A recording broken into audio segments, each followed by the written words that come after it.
গোপালগঞ্জে এনসিপির সমাবেশকে কেন্দ্র করে সহিংসতার ঘটনায় আরও একটি মামলা হয়েছে। জেলা সদর থানায় সন্ত্রাসবিরোধী আইন এবং বিস্ফোরক দ্রব্য আইনের এই মামলায় আসামির সংখ্যা প্রায় ৫,৫০০।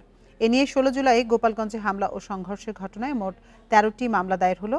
গোপালগঞ্জ থানার ওসি মীর মোহাম্মদ সাজিদুর রহমান জানান, আসামিদের মধ্যে রয়েছে জেলা আওয়ামী লীগের সভাপতি মাহবুব আলী খান, সাবেক পৌর মেয়র শেখ রকিব হোসেন ও সদর উপজেলা আওয়ামী লীগের সভাপতি কাজী লিয়াকত আলী।